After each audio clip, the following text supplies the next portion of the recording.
Et vous verrez ça cet été, ça dépend des régions où vous habitez, mais il y en a un peu partout, des meetings aériens. Et vous aurez peut-être la chance de voir donc la patrouille de France, et de cela dont il va parler ce matin, cette patrouille de France, parce que vous n'avez peut-être pas vu ça à la Ferté-Alais. Oui, c'était dans l'Essonne il y a quelques jours, effectivement, à la Ferté-Alais, il y avait un meeting de la patrouille de France. Si vous avez loupé ça, consolez-vous, parce qu'il y aura la patrouille de France au Puy-du-Fou et au Sable-d'Olonne le 16 et le 17 juin, au Bourget du 23 au 25. Vous, William, vous étiez peut-être à l'aérodrome d'Alger Dar El Beida en 53. Oui, il s'appelait la Maison Blanche. Maison Blanche, c'est ce qui est la traduction. Mais vous étiez certainement pas à Étampes, ni en 1931, ni pendant la guerre de 14. Eh ben non, malgré les apparences.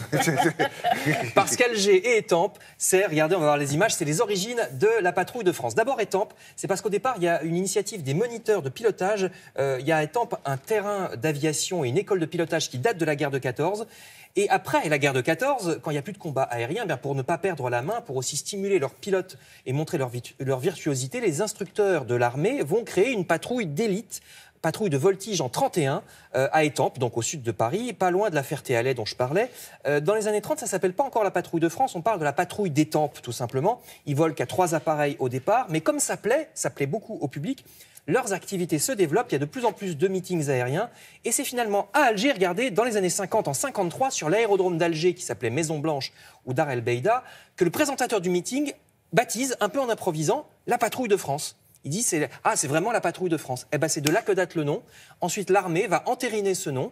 Et ce qui s'appelait jusqu'à présent la patrouille d'Étampes s'appelle la patrouille de France depuis 53 sur l'aérodrome d'Alger. Vous voyez ? D'accord. Alors, le nom est attribué au départ à plusieurs équipes. Et puis finalement, ça se fixe à Salon de Provence, la patrouille de France. On va voir quelques images de cette base de Salon de Provence, qui est une ville entre Avignon et Aix.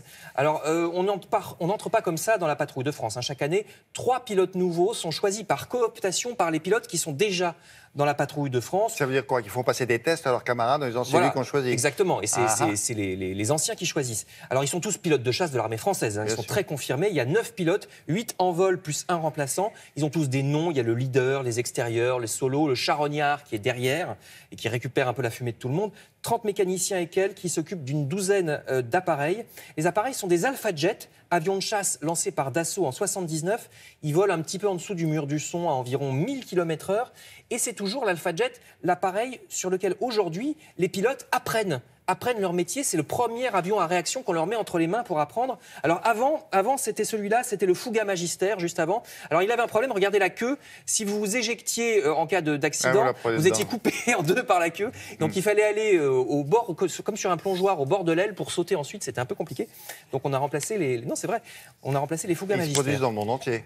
La patrouille de France, exactement. C'est une des patrouilles les plus reconnues dans le monde. Régulièrement invitée, vous allez voir d'autres images pour des démonstrations à l'étranger. Il y a eu, là c'est au-dessus de Manhattan, il y a eu toute une campagne de démonstration, là c'est quelques mois derniers en Amérique du Nord. On va voir également au-dessus du Grand Canyon cette même patrouille de France dans l'Ouest américain. Ça fait toujours de très très belles images. Voici le Grand Canyon, à l'envers et à l'endroit. Alors chaque acrobatie a un nom, le canard, la fusée, le croisillon, le diamant. Imaginez les dextérités pour voler comme ça à quelques mètres les uns des autres. Alors les Anglais ont aussi leur patrouille d'élite qui s'appelle les Flèches Rouges.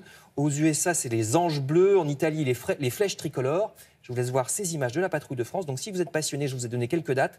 Et il y aura aussi en juillet Saint-Dizier, Limoges, Dijon, Valenciennes, Palavas, Narbonne. Et je vous renvoie au site internet. Ils sont attachés au ministère de la Défense, je suppose. C'est l'armée, c'est l'armée. D'accord. Je vous envoie sur le site internet de la patrouille de France qui donne toutes les dates. Merci Frédéric.